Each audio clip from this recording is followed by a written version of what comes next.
Yan guys, sukatin ko muna yan guys para makita nyo kung gaano kalaki at kahaba. Maliit lang guys yung may-ari nito, mapayat lang si Sir yan. Kaya sa akin fit siya.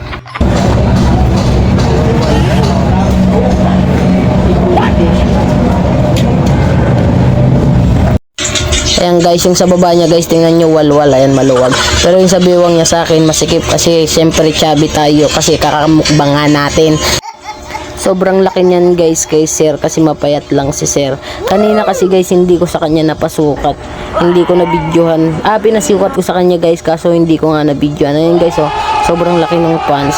Pero gagawa natin ng paraan yan para matuwa sa atin si Sir. Ayan guys, sinimula ko na magtahi. Tinahi ko lang yan guys sa gilid niya, siguro mga tig 1 inch o 1.5 hanggang baba kasi sobrang luwag talaga yan kay Sir pati sa bewang.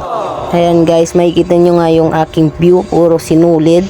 Ang sobrang dami namin sinulid kasi guys, kung anong kulay ng pantalon, ganun din po yung tinatahi namin. So kung anong kulay ng tahi ng pantalon, ganun din po para mas maganda guys yung tingnan, di ba? Maganda yung quality. Kung maong guys yung pantalon, pang maong din po yung tinatahi namin. Guys, ikakat ko na tong gilid kasi gusto niya i-fix na sa kanya.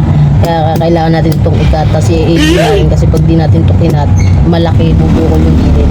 So tara. Sa pagkat guys, kailangan mo pa rin magtira ng allowance kasi mag-i-aging ka pa. Tapos kung sakaling gusto nyo paluwagan ulit, kung tumaba siya, mayroon tayong adjust. Pwede tayo mag-adjust. Parang yung jowa mo, pagpakin, ikaw mag-a-adjust. Cherries! Yun nga guys, sumugot pa nga ako doon kahit wala naman akong binahon. Cherries!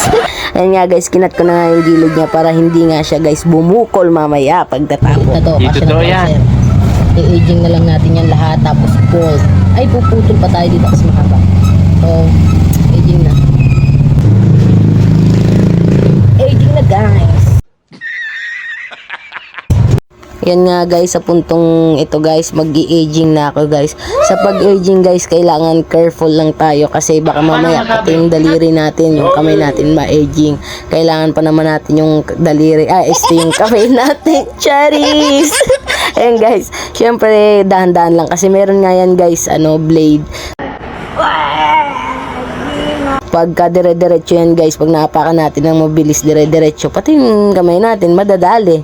So dapat careful lang talaga. Yan guys, nilapit ko nga yung camera dyan guys para makita nyo kung paano yung aging. Ayan guys, tingnan nyo.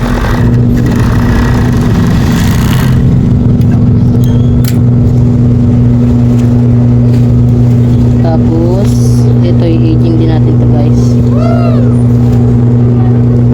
kasi nagbawas din tayo dyan, sobrang laki ng pantalon na to kaya kailangan natin ikat. Yan guys, dahan-dahan lang talaga guys yung pag-aging ko. Syempre pag tingin na mabilis kasi naka-fast forward. Natakot na ako guys, baka mamaya ma-aging yung kamay ko, natahi na nga, di ba? Natahi na ako nga guys, kaya medyo ingat na ako kasi napakasakit ko, di talaga pag natahi. So bumaon talaga guys yung karayon dito sa daliri ko. Sobrang takot na takot nga ako, siguro mga 1 minute ako nagpahinga. Pahinga talaga.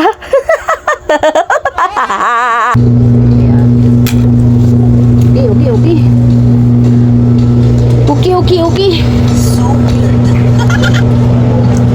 So guys, pupold na natin tong pantalon ni Sir para ma-text na natin siya. Dito nga guys, ipopold ko na yung dulo, yung laylayan ng pantalon ni Sir. So sa pagpold guys, napakabilis. Dati nga, so pagka sa una talaga guys, mahirapan ka kasi hindi ka pa marunong. So dapat kung gusto mo, pag-aralan mo, 'di ba? Kung gusto, maraming paraan. Pag ayaw nga, 'di ba, maraming dahilan. So dapat guys, pag gusto mo, gustuhin mo talaga. Kailangan mong pag-aralan. So madali lang guys manahin. Tingnan nyo. Ipopold mo lang, tapos tatay mo lang. Kailangan lang talaga, careful ka lang. Baka matahi talaga yung kamay mo. Aray, masakit. Ayan guys, tingnan nyo naman kung gaano ako kapogi. Pagmasdan niya yung aking kapugian. Yes sir. yung jowa ko nga dito, yung si jowa nga nagre-react dito. Ayaw niyang maririnig na sasabihin kong pogi ako. Kasi nga in love siya sa akin.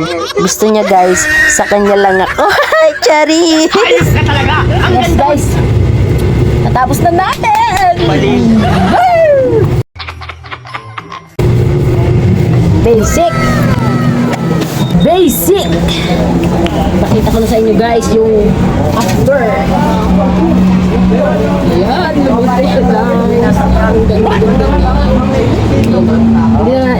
kasi dito sa bewang ko, pero sukat ko pa rin dito sa pako. Tapos pag ginawa ni sir, napakita ko sa inyo kung gaano kaganda. Nice. Yun. Oh, ganda. Yes. Sino ka dyan? Ang ganda. Oh.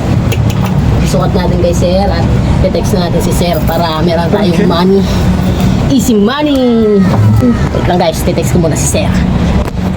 So guys, i-text ko na si sir na kukunin na. Text natin si sir.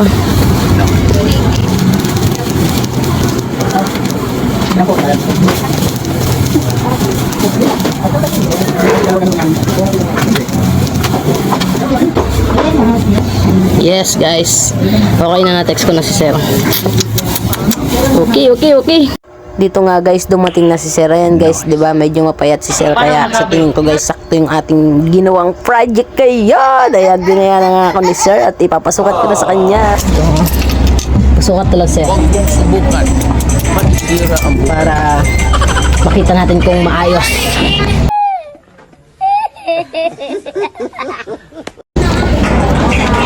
Videoan ko lang sir ha, pero hindi naman nakikita yung mukha mo. Panglalagay ko lang sa vlog. Di totoo yan. Ayan, sobrang laki. Sana kumasya yung ano, bewang. Nako, kumasya yung bewang.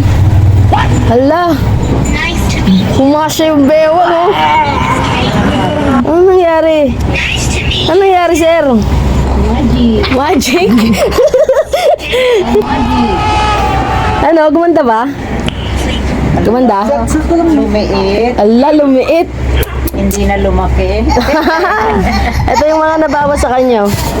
Kukunin mo pa to? Hindi na. Ito. Kinat ko talaga yan. Pagka to, no? Thank you po. Thank you very much. Ayan guys, pinaalam ko nga kay sir na videohan ko. Sabi ko nga hindi naman makikita yung mukha niya. Pero nakita pala guys. At sabi ko nga kay sir bago siya umalis, sir nakita pa yung mukha mo sa video. Sabi niya, okay lang. Sabi ni sir, okay lang. Kaya okay lang, huwag na natin takpan yung mukha ni sir. Ayan, thank you sa inyo sir. Thank you sa walang sawang pagpapatahe dito sa aming shop. Ayan, kay Ate Rose Tailoring Shop sa 54B Francisco Barangay Cruz Naligas. Ayan, so umalis na nga si sir. Nagpasalamat na rin sila sa akin at nagandahan sila sa aking gawa. Thank you po! Ayan na guys, nakuha na ni sir yung kanyang patahe. So, ang singil natin doon guys, dapat 190. Kasi kipet 60, baston putol 130. Di ang total natin 190. So, nag-discount tayo ng 10 pesos kay sir, kaya 180 na lang yung bayad. So, 100, 50, 60, 70, plus 80. Ay mo sa pigpig ko sa imo. Ayan guys, Sinubo pala niya. 180 pesos. Ayan. 180 pesos guys. So, ang tawag doon, resize na yan kasi sobrang laki niya talaga. So, kita nyo naman yung mga kinat natin. Ayan guys, salamat po. Ayan, meron pa tayo mamaya na lang. Kakain muna kami. Bye bye.